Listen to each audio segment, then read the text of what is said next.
విభోవర ధారావాహిక 8వ భాగం. రచన చతుర్వేదుల చెంచు సుబ్బయ్య శర్మ. కథాపఠనం మలవరపు సీతారాం కుమార్. జరిగిన కథ: కాశీలో గంగా స్నానం చేస్తూ ఉంటారు విజయేంద్ర స్వామీజీ. ఆయనకు దగ్గరలోనే స్నానం చేస్తున్న retired DIG of police Kashyapa శర్మను ఎవరో షూట్ చేస్తారు. కాశ్యప శర్మ మృతదేహాన్ని తనకు అప్పగించమని పోలీసుల్ని కోరుతారు స్వామీజీ. గతం గుర్తుకు తెచ్చుకుంటారు. అనాథ బాలుడు విజయశర్మను తన కొడుకు కాశ్యప శర్మతో పాటు పెంచుకుంటాడు రామశర్మ.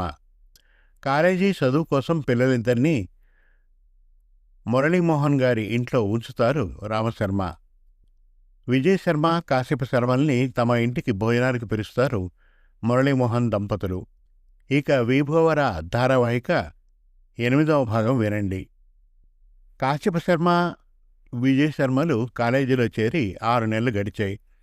ఈ అన్నాతమ్ముల ప్రతిభ లెక్చరర్స్కు, సాటి విద్యార్థులకు కొంతవరకు అర్థమైంది. వారి తెలివితేటలతో వారు అందరి చేత ఆకర్షింపబడ్డారు. మాస్టారు దృష్టిలో, సాటి విద్యార్థుల దృష్టిలో వీరికి గౌరవం, మర్యాద ఏర్పడ్డాయి. గడిచిన 6 నెలల కాలంలో 4 సార్లు రామశర్మ, 2 సార్లు మాధవి, రుద్రమ, భాస్కర్లు వీరి వద్దకు వచ్చారు. అందరూ ఆనందంగా 2 రోజులు గడిపి వారు గ్రామానికి వెళ్ళిపోయారు. 6 నెలల కాలేజీ శిక్షణలో అన్నా తమ్ములు జీవిత విధానాన్ని క్రమబద్ధంగా సాగించడం బాగా అలవర్చుకున్నారు. విజయశర్మ అంటే అందరికీ భయం, గౌరవం. కాశ్యప శర్మ అంటే అందరికీ ప్రీతి, చనువు. రామశర్మ తన పిల్లల్ని గురించి మురళీమోహన్ గారితో, మాధవి వారి సతీమణి శ్యామల గారిని అడిగి తెలుసుకున్నారు. ఆ దంపతులు ఈ అన్నాదమ్ముల్ని గురించి చెప్పిన మాటలు విన్న రామశర్మ, మాధవి, రుద్రమ, భాస్కర్ శర్మలు ఎంతగానో సంతోషించారు. ప్రిన్సిపాల్ మహమ్మద్ గారు, అందరూ లెక్చరర్లు వీరిరువురి తెలివితేటలకు ఎంతగానో ఆనందించేవారు. ఇరువురిని ఆదరాభిమానాలతో ప్రీతిగా చూసేవారు. గంగకు, కాశ్యప్కు పరిచయం పెరిగింది. కానీ కాశ్యప్ను ఎప్పటికప్పుడు విజయశర్మ హెచ్చరిస్తూ కర్తవ్యాన్ని, వారి లక్ష్యాన్ని గుర్తు చేస్తూ ఉండేవాడు. విజయశర్మ మాట కాశ్యప్కు వేదవాక్యం. మిగతా కాలేజీ విద్యార్థినులు వీరిని గురించి వారి ఇళ్లల్లో తల్లిదండ్రులతో గొప్పగా చెప్పేవారు. కాలేజీ ఫీజు కట్టవచ్చిన పిల్లల తల్లిదండ్రులు వీరిని కలుసుకొని అభినందించి, మా పిల్లలను మీలా తయారు చేయండి బాబు అని కోరేవారు. చదువు మీద గౌరవాభిమానాలు కల తల్లిదండ్రులు. ఆ కారణంగా దాదాపు చదువు పట్ల బాగా ఆసక్తి కలిగిన కొంతమంది పిల్లలు వీరి వద్దకు చేరి వారికి అర్థం కాని విషయాలను వీరి నుండి తెలుసుకొని వెళ్తూ ఉండేవారు. ఆ రీతిగా అన్నాదమ్ములిరువురు కాలేజీలో మంచి పేరును సంపాదించుకున్నారు. చదువులోనూ అన్ని ఆటల్లోనూ బిట్రగుంట భీమారావు, ఎమ్మెల్యే వారి ఒక్కగానొక్క కుమారుడు దుర్గారావు, కూతురు సింధు. దుర్గారావు 2 సార్లు బిఏ ఫెయిల్ అయి తండ్రి వ్యాపారాలను చూసుకుంటున్నాడు. సింధుకు విజయశర్మ అంటే వీరాభిమానం. పరీక్షల్లో అన్ని సబ్జెక్టుల్లో చాలా తక్కువ మార్కులు వచ్చాయి. ఎంతో గారాబంగా చూసే తండ్రి, తల్లి, అన్నయ్య. దాంతో సింధు పెంకిగా తయారైంది. ఏంది తల్లి ఈ మార్కులు? ఆశ్చర్యంతో అడిగాడు భీమారావు. నాన్న, నాకు లెసన్స్ సరిగ్గా అర్థం కావడం లేదు, విచారంగా చెప్పింది సింధు. ట్యూషన్కు వెళ్తావా? ఏ లెక్చరర్ దగ్గరికి? లెక్చరర్ కాదు. మరి ఎవరే? ఆశ్చర్యంగా అడిగింది తల్లి కావేరి. ఇదిగో చూడమ్మా, నీవు బాగా చదవాలి, మంచి మార్కులతో పాస్ కావాలి, నా రాజకీయ వారసురాలివి కావాలి. నీకు ఏ లెక్చరర్ కావాలో చెప్పు. అది లెక్చరర్ కాదని అందండి, విసుగ్గా చెప్పింది కావేరి. మరెవరు? విజయశర్మ. వాడెవడు? ఆశ్చర్యంతో అడిగాడు భీమారావు. Student, genius. జీనియస్సా? ఆశ్చర్యంతో అడిగాడు భీమారావు. అవును నాన్న, అన్ని సబ్జెక్టుల్లో అతందే ఫస్ట్ మార్క్, అందంగా కళ్ళు తిప్పుతూ చెప్పింది సింధు. ఏమే, విన్నావా? నాకు చెవుడు లేదు, సరిగ్గా వినపడింది. తనతో చదువుకునే ఒక అబ్బాయి అట్నే? ఆశ్చర్యంతో అన్నాడు భీమారావు. అవునండి, నాకు అర్థమైంది, మీకే ఇంకా అర్థం కానట్టు ఉంది, విసుగ్గా చెప్పింది కావేరి. అయితే ఇప్పుడు నన్ను ఏం చేయమంటావే? ప్రిన్సిపాల్ మహమ్మద్కు ఫోన్ చేసి ఈ విషయం చెప్పి ఆ అబ్బాయిని మన ఇంటికి పంపమనండి. భీమారావు ఆశ్చర్యంతో భార్య ముఖంలోకి చూశాడు. ఓరి నా తండ్రి, నీవు నన్ను ఈ కావేరీ కొంపకు ఆస్తి కోసం ఇల్లరికం పంపావు. పెండ్లై 25 సంవత్సరాలయింది. కూతురు కొడుకు భార్య ఒకటయ్యారు. వారు అడిగింది ఆట, పాడింది పాట. ఈ తానా తందాన దరువు వేయలేకే చచ్చిపోతున్నా ఓ నాయనో. విచారంగా గతాన్ని గురించిన ఆలోచన. ఏవండి? గద్దిచ్చినట్లు పిలిచింది. ఉలిక్కిపడి, కావేరి. మహమ్మద్కు మీరు ఫోన్ చేస్తారా, నేను చేయనా? ఓసే కావేరి, మరీ నా పరువు తీయవాకవే, నేనే చేస్తాను. విచారంగా భీమారావు ప్రిన్సిపాల్ మహమ్మద్కు ఫోన్ చేశాడు. విషయాన్ని చెప్పి విజయశర్మను తన ఇంటికి పంపమని చెప్పాడు. ఫోన్ కట్ చేసి, ఆ అబ్బాయిని మన ఇంటికి వెంటనే పంపుతాట అన్నాడు భీమారావు. తల్లి కూతుళ్ల వదనాల్లో ఆనందం. సమయం సాయంత్రం 5 గంటలు. కాలేజీ ప్యూన్ బాషా విజయశర్మను గ్రౌండ్లో కలిశాడు. బాషా సయ్యద్ బావమరిది. విజయ్ పిలిచాడు బాషా. ఏం బాషా మామా? చిరునవ్వుతూ అడిగాడు విజయ్. ప్రిన్సిపాల్ గారు నిన్ను పిలుస్తున్నారు అల్లుడు. నన్నా? అవును. విషయం ఏమిటి మామా? నాకు తెలీదయ్యా. సరే పద. ఇరువురు ప్రిన్సిపాల్ గదిని సమీపించారు. కొంచెం దూరంలో ఉన్న కాశ్యప్ వారిని అనుసరించాడు. భాషా తలుపు తెరుచుకొని ప్రిన్సిపాల్ గారితో విజయ్ వచ్చిన విషయాన్ని చెప్పాడు. వారు విజయ్ని గదిలోనికి పంపమన్నారు.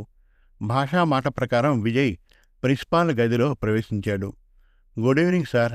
వినయంగా కుడి చేతిని పైకెత్తాడు. ఏదో ఫైల్ను చూస్తున్న ప్రిన్సిపాల్ మహమ్మద్ గారు దాన్ని మూసి విజయ్ ముఖంలోకి చూశాడు. కూర్చో విజయ్. పర్వాలేదులే సార్. పిలిచారట? అవునయ్యా. విషయం ఏమిటి సార్? నీవు ఎమ్మెల్యే భీమారావు పేరు విన్నావా? విన్నాను సార్. వాళ్ళ అమ్మాయి సింధు మన కాలేజీలోనే చదువుతూ ఉంది. అలాగా సార్? అవును. ఆమెకు నీవు ట్యూషన్ చెప్పాలట. వారు నిన్ను వారి ఇంటికి పంపమన్నారు విజయ్. నీవు వారింటికి వెళ్ళాలి. సార్? ఆశ్చర్యంతో అడిగాడు విజయ్. ఏమిటి విజయ్? నేను వారమ్మాయికి ట్యూషన్ చెప్పాలా? అవును. ముందు వెంటనే నీవు వెళ్ళి వారిని కలవాలి. విజయశర్మ మౌనంగా ఉండిపోయాడు. విజయ్. సార్? నీవు వారి ఇంటికి ఇప్పుడు వెళ్ళాలి.